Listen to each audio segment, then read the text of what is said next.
So my name is John BOGHOSSIAN, co-founder and help lead a startup company called Pangea Bio, and I've grown up between Belgium, Lebanon, and the US.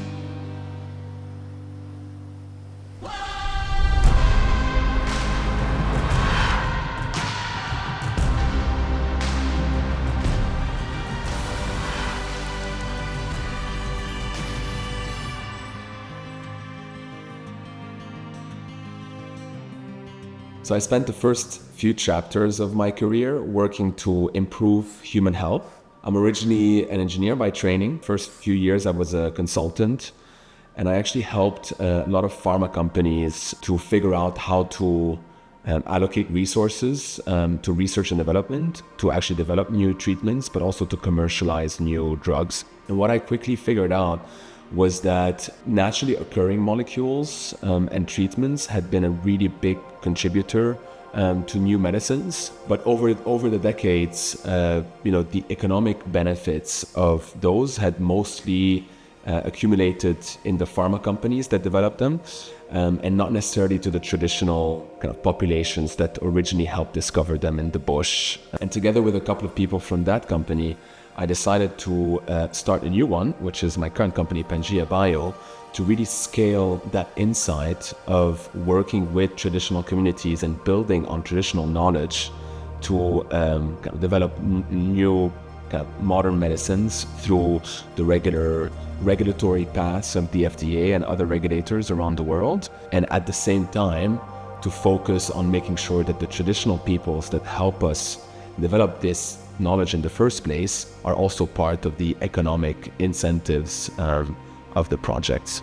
We've learned a lot also this week, and I think I've experienced over the course of my short career that active listening will go very far to help to really understand, the other person's feelings and emotions and take them into account when drafting objectives and moving forward. So I think some of the challenges that I faced in my careers are the ability to convince funders and partners of the sustainability of our approach and how to actually marry it with economic success.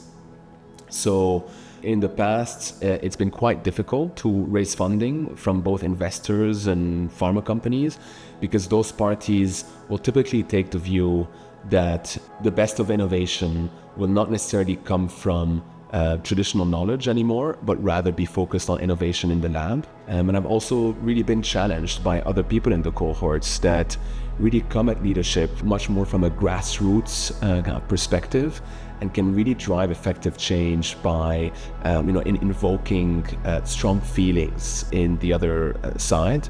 And I'll really be taking that away with me at the end of the program. On our journey towards a sustainable future, I think it's really all about aligning incentives. On the one hand, those of the originators, transformers, and consumers of innovation, and on the other, those of ecological resources. And by marrying the two, I think we can really achieve, a net positive future.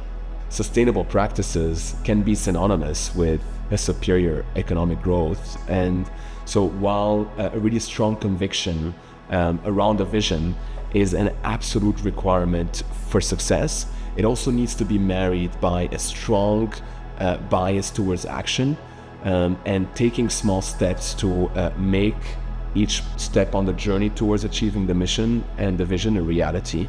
My advice, if I were to impart any, is to really not forget the importance of both sides of that coin, the strong vision and the conviction, but also a strong bias towards action.